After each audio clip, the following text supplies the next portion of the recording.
this last lecture we discussed various functions graphs. Then today we are going to some remaining functions graph we will discuss. Okay, जिसने अभी तक मेरा video पहले का देखा नहीं होगा तो प्लीज़ देखिए, कोई डाउट होगा तो करिए. Last lecture also I give to 12 yesterday and some remaining students give to me examples is followed. Just Sakshi as like, then Rohit Patil. Okay, these two students only give to today's homework. So remaining students, what are you doing? Don't have, I don't know क्या कर रहे हो घर पे. अभी time मिला है, जो लॉकडाउन चल रहा है, तो सेफली घर पे रह के हमको पढ़ना है, रुकना नहीं है. क्योंकि पढ़ाई नहीं करोगे तो आगे नहीं बढ़ोगे, कंसेप्ट नहीं क्लियर होगा. Okay, so today we are going to function types. Okay, then simple function पहले देखेंगे. लास्ट लेक्चर पॉलिनोमियल फंक्शंस देखा था. Okay, so today we define modulus function. क्या देखने वाले हम? Modulus functions. Okay, modulus functions means very simple. F is mapping R to R. दिख रहा है बोर्ड पे? ओके, बोर्ड पर दिख रहा है सबको? Very good. Modulus function is define f is mapping R to R. Last lecture also I told those all function is defining real numbers. Okay, so f is mapping r to r, then f of x is nothing but कैसे लिखते हैं modulus? Mod x में इस पे लिखते हैं f of x is nothing but 2. दो एकदम सिंपल स्टैंडिंग लाइन है, उसमें x है, उसे क्या कहते हैं हम? मॉड्यूलस फंक्शन बोलते हैं. उसे क्या बोलते हैं? Modulus function. And x belongs to r, real pairs. Okay, so modulus में हम किस प्रकार से डिफाइन करते हैं अच्छे से समझ लेना. इसकी स्ट्रैटेजी अलग है. मैंने लास्ट लेक्चर में बताया था कि सब फंक्शन अलग अलग है, तो सबकी स्ट्रैटेजी अलग अलग है. स्क्वायर रूट का भी पढ़ा था हमने, क्वाड्रेटिक पर भी पढ़ा था, पॉलिनोमियल्स में देखे थे, लीनियर वगैरह, क्यूबिक, एज लाइक. ओके, सो मॉड एक्स में दो कंडीशंस है, अच्छे से सुनिए. ये x belongs mod x is equal to x when x is greater than or equal to 0. x की वैल्यू क्या होनी चाहिए? 0 से ज़्यादा होनी चाहिए, पॉजिटिव होनी चाहिए. तो हम क्या लिख सकते हैं? mod x is equal to x. And second condition minus x when x less than 0. कब लिखेंगे हमें mod x की वैल्यू माइनस एक्स? जब ये x less than 0 होगा. ओके, सो मतलब मॉड 3 होगा तो कितना? फॉर एग्जाम्पल 3 आएगा. मॉड -2 होगा तो कितना आएगा? पॉजिटिव आएगा. क्या आएगा? पॉजिटिव. या निगेटिव? माइनस. माइनस के लिए क्या? एक्स की वैल्यू जब हमने लेस देन जीरो ली, मतलब तो उस पर वैल्यू कितनी आएगी? -2. Are you getting me? Okay, जब -2 है बट ये माइनस है पहले से ही. x की वैल्यू क्या ली मैंने? -2. और इधर कितना है? माइनस. माइनस माइनस कितना हो गया? +2. मतलब पॉजिटिव की वैल्यू भी पॉजिटिव है, निगेटिव वैल्यू पॉजिटिव है. ये ध्यान से रखिए क्योंकि इसका डोमेन कितना आता है? Domain of this function x belongs to r, but range कितनी आती है इसकी? Range belong to r, positive ही आएगी, निगेटिव नहीं आती. क्या आती है इसकी? रेंज पॉजिटिव आती है. ओके, सी इसका हम ग्राफ प्लॉट करेंगे. अभी समझ में आ रहा है क्या किया मैंने? सबको ध्यान में आया कि मॉड्यूलस फंक्शन कैसे डिफाइन होता है? F is mapping R to R, f of x is equal to mod x and x belongs to R. वो कैसे लिखते हैं? X and minus x. X is greater than equal to 0 and mod x is minus x is what? X less than 0. Okay, and then मैं mod 3 होगा तो कितना आएगा? 3. और मॉड -2 कितना आता है? +2. क्योंकि mod x is what? -x when x less than 0. पहले से ही -x है और इधर -2. माइनस माइनस कितना हुआ? +2 हुआ. अब इसका हम ग्राफ बनाते हैं. पहले इसका टेबल बनाएंगे हम सिंपल सा. Okay, very simple.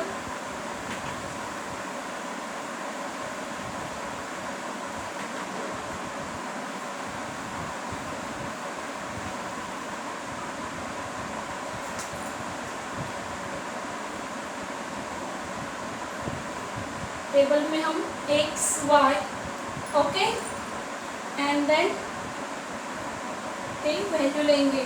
जब मैंने 0 लिया तो एक्स वैल्यू 0 पुट की तो कितना आया, इसका रेंज 0 ही आएगा। 1 लिया तो 1 आएगा, 2 लिया तो कितना आएगा 2। सिमिलरली -1 पुट किया तो कितना आएगा, इसकी वैल्यू -1, कितनी 1। Very good. देन -2 को कितना आएगा, -2 या +2 +2, जब मतलब पॉजिटिव एंड निगेटिव दोनों ही वैल्यू है, ओके। या x की जैसे मैंने बोला x and -x, x greater than equal to 0, x less than 0, okay. So x की वैल्यू -2 ली, -2 डाली मैंने, x की वैल्यू कितनी ली -2, तो -2 डाली तो कितना आएगा पॉजिटिव और निगेटिव। -2 क्या है, लेस देन 0 पहले से, इसलिए हमने 2 लिखा पॉजिटिव, ओके। सो ये विक्टोरी साइड में इसका ग्राफ प्लॉट होगा, मतलब पॉजिटिव भी और निगेटिव भी। मतलब अभी ये -1 -2, जब हमें 1 की जैसे 1 की 1 आती है, -1 की -1 भी आएगी, ओके। क्यों, ग्रेटर देन और equal to 0 and less than equal to 0 होगा, ओके।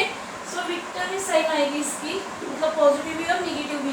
मैंने पहले बोला -1 की 1 किस पे डिपेंड होगा, जब ये ग्रेटर है या लेस देन है, क्योंकि यहाँ क्या लिखा है मैंने, मॉड x की वैल्यू x, कब x greater than equal to 0, और -1 तो क्या है, ग्रेटर देन 0 है, नहीं है, तो ये पॉजिटिव नहीं आएगी, निगेटिव आएगी, निगेटिव, ओके। थोड़ा सा चेंज किया मैंने, पॉजिटिव है पॉजिटिव, निगेटिव है negative, okay. Then x and y axis, क्या लिखा मैंने यहाँ पे, x एंड y एक्सिस, समझ में आया। मतलब इसमें इसकी रेंज पॉजिटिव भी है और निगेटिव, बट हमने क्या बोला कि पॉजिटिव रेंज हम डिफाइन करेंगे, ओके। एकदम सिंपल सा था मॉडुलस फंक्शन, कोई दिक्कत नहीं।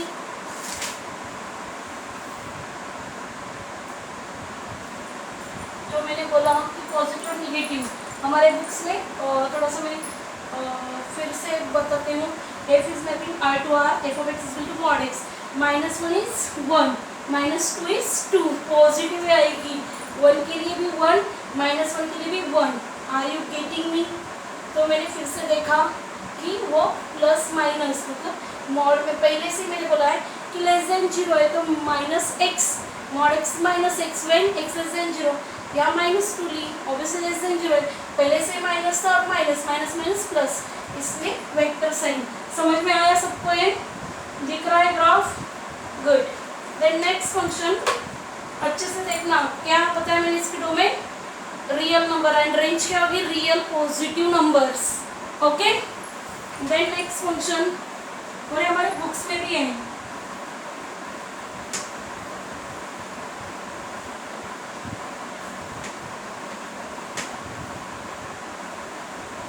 then next function we will discuss signum function। क्या, signum function, signum function, okay। अब ये signum function also is depend, f is mapping R to R, okay।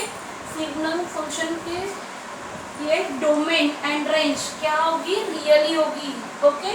But real में क्या होगी, कैसे होगी, हम देखते हैं। देखो f of x is, इसका रेंज आउटपुट और signum function f of x, या otherwise some books is refer here from notation SGNX, signum का शॉर्ट फॉर्म लिया है, okay. f of x is 1 when x greater than 0, 1 कब आएगा, x greater than 0, 0 कब आएगा, x is equal to 0, -1 when x less than 0, f of x is 1, x greater than 0, x is 0 then 0, then x less than 0 तो कितना आएगा, -1। समझ में आ रहा है, ये सिग्नम फंक्शन की स्ट्रैटेजी है। और ये फंक्शन एक्चुअली कैसे लिखते हैं हम मैथमेटिकल में, मैथ्स में, mod signum function is nothing but mod x divide x, या some books is refer x upon mod x, कैसे भी डिपेंड्स, क्योंकि अलग अलग है। मैंने अभी एनसीईआरटी का भी बुक आपने देखा होगा, या अपना स्टेट बोर्ड का भी देखा होगा, या अपने सिंगेश वगैरह जो जेई के लिए अलग अलग है नोटेशन, क्योंकि जैसे ऑथर्स बदलते हैं वैसे उनकी मतलब पर्पस एक ही रहता है, बट राइटिंग स्किल अलग अलग रहते हैं। Okay, so we write mod x upon x। Okay, mod x upon x लिया, तो x की वैल्यू जब मैंने पॉजिटिव पढ़ा, पॉजिटिव तो कितने होता है, x upon x should be 1। x की वैल्यू पॉजिटिवली तो कितना आएगा, 1 आएगा। जब x mod x की वैल्यू मैंने निगेटिव ली, बट हमने अभी पढ़ा माइनस एक्स होगा, मॉड में तो कितना होता है प्लस एक्स, और ये माइनस एक्स कितनी आएगी, -1, x लेस देन 0। इसलिए मुझे पिछले का भी बताया कि मॉडुलस में मॉड -1 इज ऑलवेज पॉजिटिव आता है, क्योंकि less -1 mod x is mod x is greater than 0 and -x का पता है लेस देन 0, और पहले से ही माइनस है, माइनस माइनस प्लस होता है इसलिए। ओके, समझ में आ रहा है how to write in sigma function f of x is nothing but mod x upon x। x की वैल्यू मैंने पॉजिटिव ली, तो क्या लिखा मैंने x, and x is as it is positive है, तो x अपॉन x कितना आता है 1, मतलब x ग्रेटर देन 0। समझ में आया ये। देन f ऑफ x की वैल्यू मैंने क्या ली, minus mod x upon -x, मतलब x डिफाइन किया लेस देन 0, तो mod -x कितना आता है x, एंड -x कितना आता है -x, तो x अपॉन -x कितना आया -1, that should be right x less than 0। समझ में आया।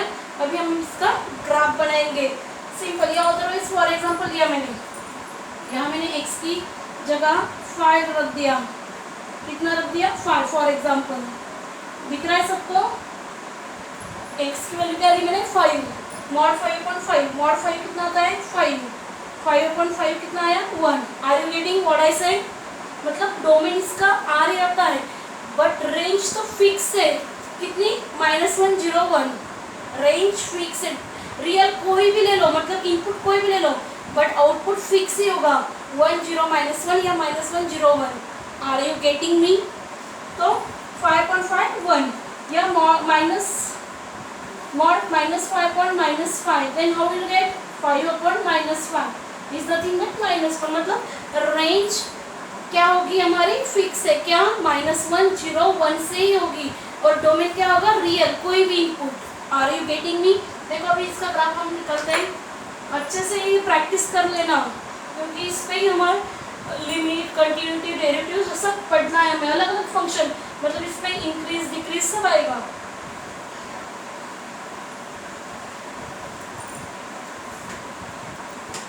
तो ग्राफ बनाते हैं हम सिंपल वाला।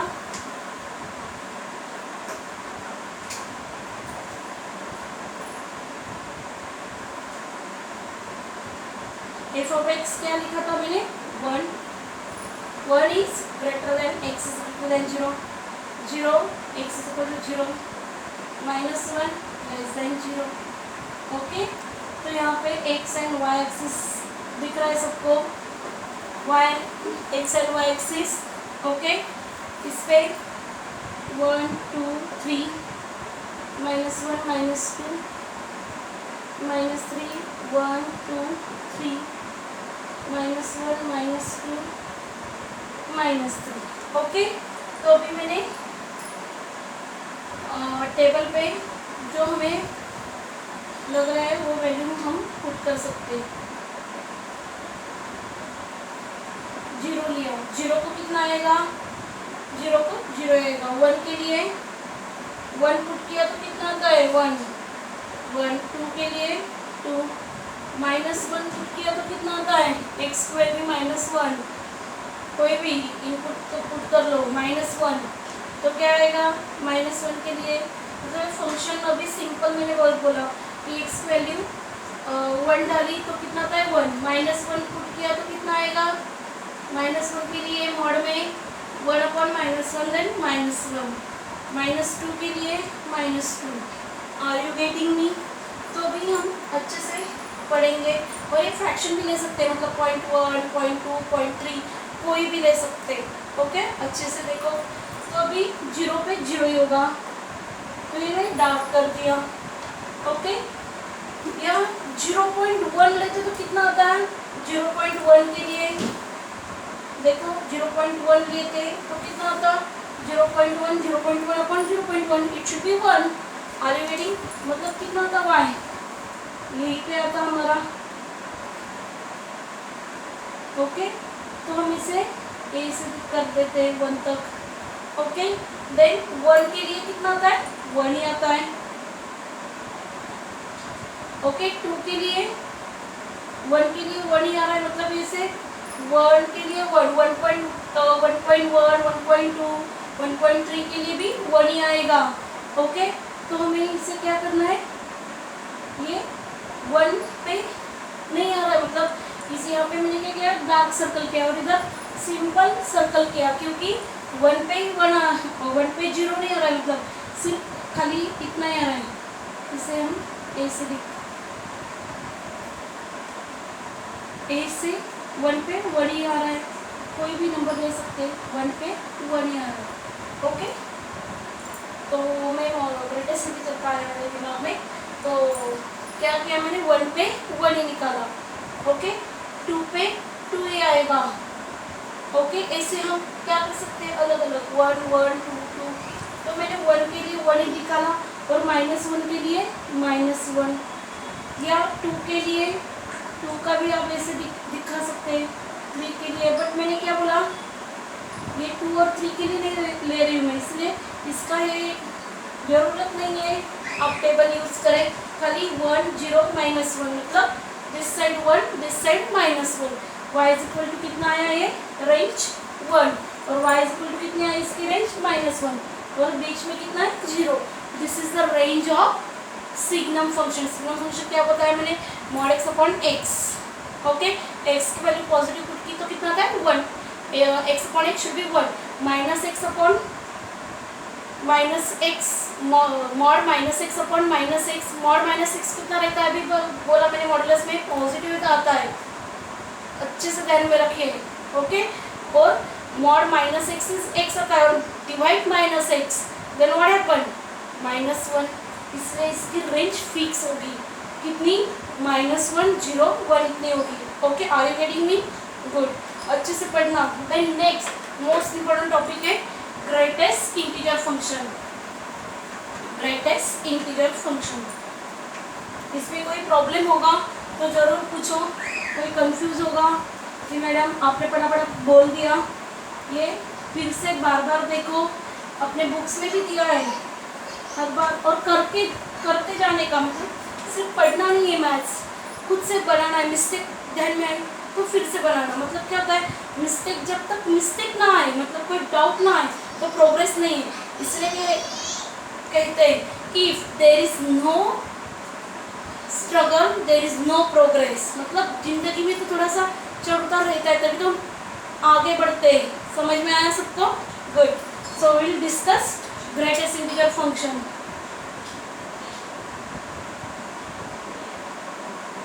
Greatest integer function, it's most important topic.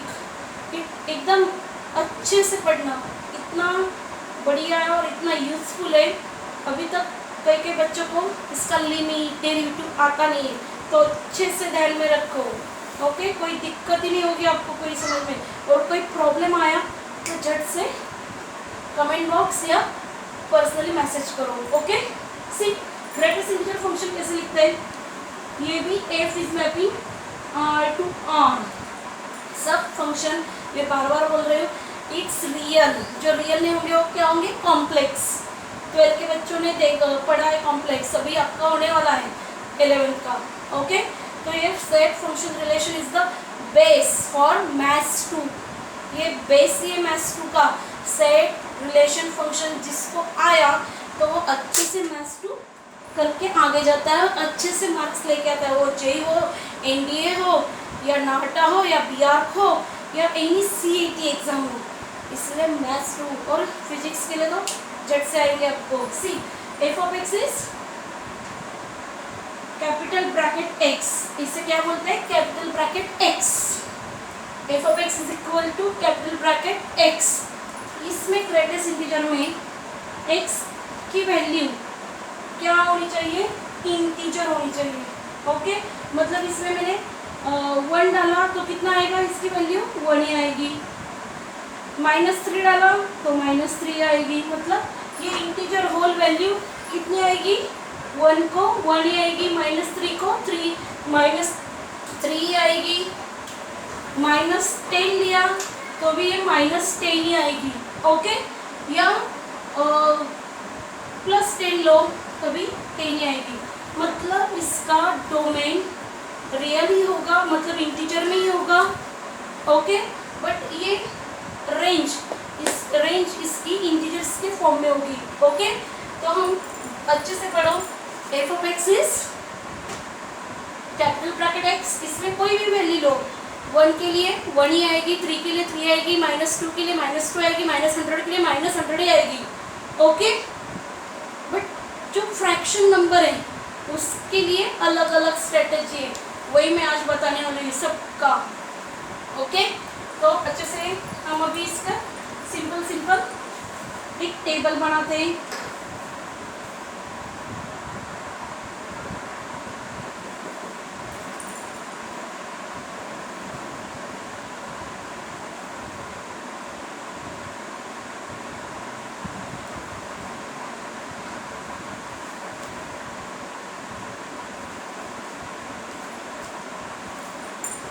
एकदम सिंपल सा टेबल हम बनाने वाले हैं।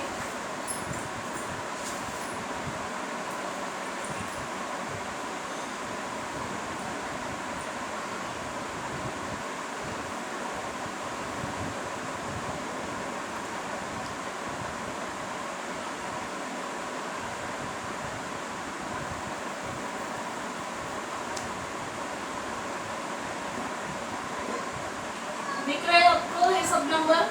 नहीं, आप अलग अलग ले सकते हैं, मैंने मेरे हिसाब से लिए है।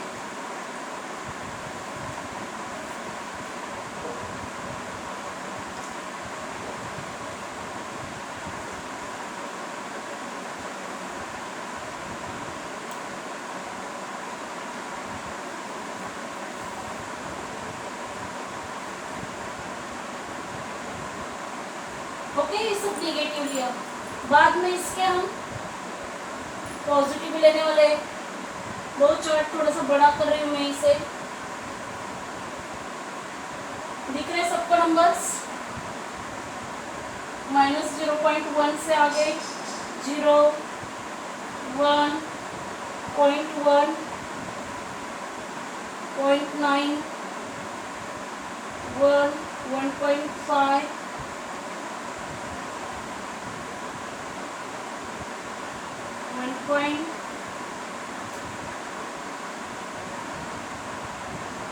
1.99, 2, 2.5 एंड 3।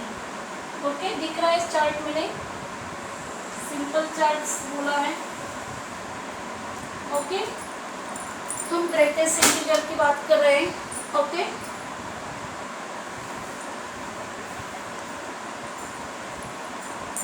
तो मैंने एक सिंपल सा चार्ट, अब कोई भी नंबर ले सकते हैं, मैंने अभी नोटबुक में दोपहर में किया था इसलिए मैं बता रही हूँ, कोई भी नंबर ले सकते हैं। ओके, मतलब आपको मेरा हैंडराइटिंग थोड़ा बड़ा है, आप अच्छे से बना सकते हैं। फिर भी कि मैंने बोला कि जो कैपिटल ब्रैकेट में इंटीजर होगा तो इंटीजर, पॉजिटिव होगा तो पॉजिटिव आएगा, निगेटिव होगा तो निगेटिव। अभी हम पहले देख लेते हैं, 0 के लिए क्या आएगा? 0 ही आएगा, 1 के लिए 1 ही आएगा, 2 के लिए 2 आएगा, 3 के लिए 3 आएगा। ओके, सिमिलरली -3 के लिए -3 आएगा, -2 के लिए -2 आएगा, -1 के लिए -1 आएगा। अभी रिमेनिंग जो मैंने अभी बोला कि फ्रैक्शन में कैसे आते हैं ग्रेटेस्ट इंटीजर फॉर्म, वो हम पढ़ने वाले हैं। इसके लिए नंबर लाइन तो सबको ही पता है, राइट हैंड साइड पॉजिटिव और लेफ्ट हैंड साइड क्या आते हैं? निगेटिव। वो अच्छे से ध्यान में रखिए क्योंकि ये बहुत ही यूजफुल है। ओके, तो मैंने एक नंबर लाइन डिफाइन की, 1, 2, 3, -1, -2, -3। दिस साइड क्या रहता है, positive infinity, this side negative infinity. ये तो आप सबको ही पता है। ओके, तो अभी 0 का लिया, 1 का लिया, 2 का लिया, 3 का लिया, -3 का, -2 का, होल इंटीजर्स के हमने लिख लिए। अभी अच्छे से पॉजिटिव की बात देखते हैं कि 0.1 है। 0.1 कहाँ होगा, 0.1 इधर ही होगा, 0.1। ओके, तो ये 0.1 है। तो इस साइड के लेफ्ट हैंड साइड, इधर की बात करें हम, लेफ्ट हैंड साइड को, ये 0.1 से बड़ा नंबर कौन सा है? क्या बोला मैंने, नॉन इंटीजर जो भी होंगे, नॉन इंटीजर अभी जो बात कर रही हूँ मैं, वो सब नॉन इंटीजर्स है, क्योंकि ये बाकी के इंटीजर्स है, नॉन इंटीजर्स मतलब फ्रैक्शन फॉर्म में। ओके, नॉन इंटीजर है।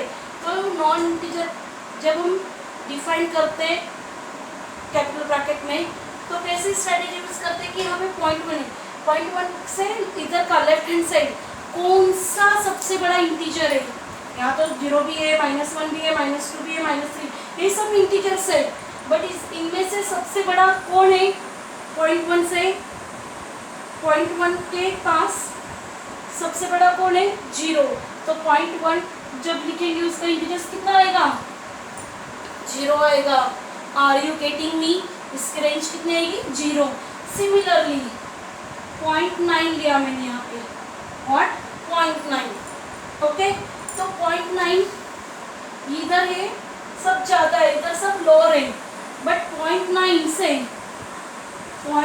से मतलब हाइयर नंबर 0.9 को सबसे 0, -1, -2, -3 से सबसे बड़ा नंबर कौन सा है इंटीजर का, तो 0 है। कौन सा अप्रोच हो रहा है यहाँ पे, 0, मतलब 0.9 का इंटीजर कितना आया, 0।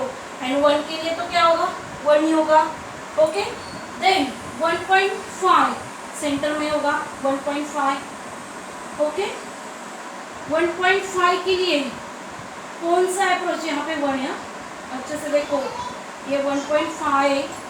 1.5 के यहाँ 1 भी है, 0.9 भी है, 0.1 भी है, 0 है, -1 है, -2 है, -3। तो सबसे बड़ा इंटीजर कौन सा इनमें से, तो कौन सा है, 1। Very good. 1.5 के लिए क्या लिखेंगे आप, 1। Are you getting me? कैसे लिख रहे हैं, पढ़ रहे हैं अच्छे से, गुड। देन 1.99 2 के नज़दीक, यहाँ पे 2 है और यहाँ पे 1.99 है, तो इसके नज़दीक कौन सा नंबर होगा, कि हम इधर की बात कर रहे हैं लेफ्ट हैंड, मतलब 1.5 है, 1 है, 0.9 है, 0.1 है, 0, बट 1.99 से सबसे बड़ा कौन सा नंबर है, 1। बहुत सारे इंटीजर्स हैं, पर इनमें से नॉन इंटीजर्स में सबसे बड़ा इंटीजर जो होता है वो उसे हम कहते हैं रेंज। कितना है इसका, 1। 2 के लिए 2। सिमिलरली 2.5, 2 और 3 के बीच में 2.5, तो इसमें भी दिख रहा है सबको, 2.5 से नज़दीक कौन सा है, मतलब सबसे बड़ा कौन सा है, 2.5 से बड़ा 2 है, 1 है, 0 है, -1, -2, तो सबसे बड़ा कौन सा है, 2। एंड 3 के लिए 3। जैसे हमने पॉजिटिव का देखा वैसे ही हम निगेटिव का, दिख रहा है सबको, वैसे ही हम निगेटिव का पढ़ेंगे। जैसे हमने 0.1 पढ़ा वैसे ही हमने -0.1 लिया। क्या लिया देखो, 0 के यहाँ क्या होगा, -0.1 होगा। ओके, तो इसके हिसाब से अभी लेफ्ट इधर ही जाना है हमें। -0.1 किसको अटैच हो रहा है, किसको, इससे मतलब -1, -2, -3, तो -1 को अप्रोच हो रहा है, तो -0.1 कितना लिखेंगे, -1। सिमिलरली 0.9 इधर होगा, -0.9 दिख रहा है सबको, -0.9 किसको अप्रोच हो रहा है, -1। -0.99 किसको अप्रोच हो रहा है, -1। Are you getting me? Then -1 और -2 में -1.5 होगा, तो किसको अप्रोच हो रहा है, -2 को। -1.7 भी किसको अप्रोच हो रहा है? -2 को। -1.99 इधर लिया मैंने, किसको अप्रोच हो रहा है? -2 को। Are you getting me what I say? किसको अप्रोच हो रहा है? मतलब नॉन इंटीजर में, अच्छे से सुनो, ग्रेटेस्ट इंटीजर में, नॉन इंटीजर्स में सबसे जो हायर होगा उसमें लेफ्ट हैंड साइड, वो क्या होगा? आपका इंटीजर होगा। आर यू गेटिंग मी, वही हम पुट करेंगे। सिमिलरली -2.0 के लिए, -2.0 के लिए कौन अप्रोच हो रहा है? -3। सिमिलरली -2.9 के लिए कौन अप्रोच हो रहा है? -3। -2.99 के लिए कौन अप्रोच हो रहा है? -3। समझ में आया सबको ये? ओके, तो अभी इसका हम ग्राफ प्लॉट करेंगे और ये कोऑर्डिनेट्स जैसे दिए वैसे ही। तो ग्राफ प्लॉट करने का भी अच्छे से पढ़ लेना, अच्छा है, बहुत यूज होता है। हम इसे स्टेप फंक्शन, पीसवाइज फंक्शन, क्या क्या नाम दिए हमने। तो देखो एक्स एंड वाई एक्सिस बनाया मैंने, okay, 0, -1, sorry +1, +2, 3, right, left hand side -1, -2, -3, 1, 2, 3। Similarly 1, -1, -2, -3। Okay, तो अभी देखेंगे 0 के लिए कितना आएगा? 0 ही। ओके, 0.1 इधर 0.1 होगा, तो किसको हो रहा है? अप्रोच 0 के लिए हो रहा है। 0.9 भी इधर ही होगा। ओके, 1 के लिए 1 ही होगा, तो हम इसे क्या कर देंगे? इसे डार्क कर देंगे, इतना ही। 1 के लिए कितना आया? 1। 0 हो रहा है क्या? नहीं, इसलिए हमें ओपन सर्कल दिखेंगे। 0 के लिए 0 आया। ओके, 0.1 के लिए भी 0 आया, 0.9 के लिए भी 0 आया, इसलिए हमने इसे ज्वाइन कर दिया। बट 1 के लिए कितना आ रहा है? 1, तो हमने इसे क्या किया? ओपन सर्कल, क्योंकि इंक्लूड नहीं हो रहा है। 1 के लिए 1, देन लेटर 1. इधर 1.5 के लिए भी कितना आया? 1.5 के लिए भी कितना आया? 1 ही आया। ओके, 1.9 के लिए 1, तो हमें इसे ज्वाइन कर दिया। दिख रहा है सबको? सिमिलरली 2 के लिए 2 है, तो हम इसे ओपन ही कर देंगे। 2.2 के लिए भी 2 है।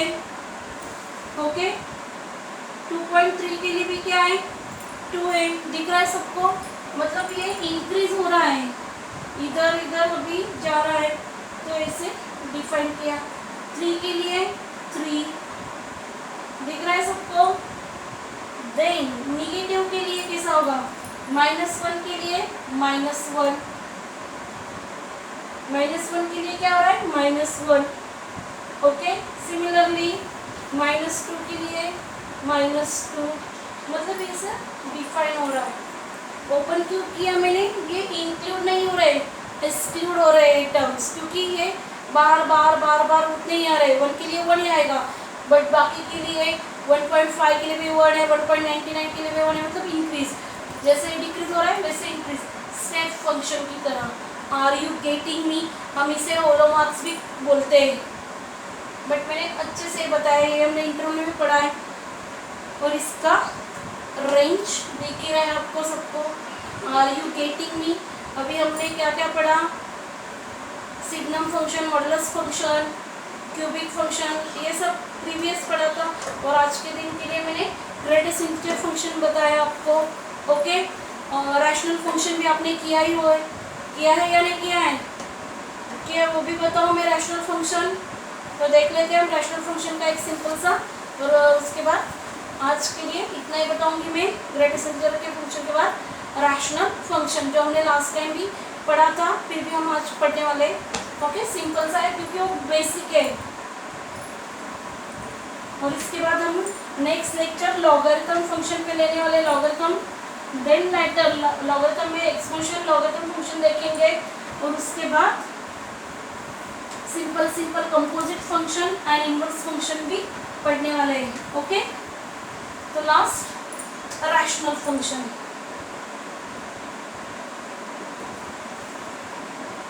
रैशनल फंक्शन आई थिंक ये पढ़ा है मैंने, पढ़ाया था 1/x 1/x³, बट हम सिंपल सा एग्जांपल देखते हैं। रैशनल फंक्शन कैसे लिखते हैं? f(x) is nothing but 2 p(x) divide g(x). क्या लिया मैंने? f(x) is nothing but p(x) upon g(x), and g(x) denominator is not equal to 0। मतलब फॉर एग्जांपल लिया मैंने f(x) is equal to x² upon, simple सा एक सिंपल फंक्शन ले रहे हो मैं,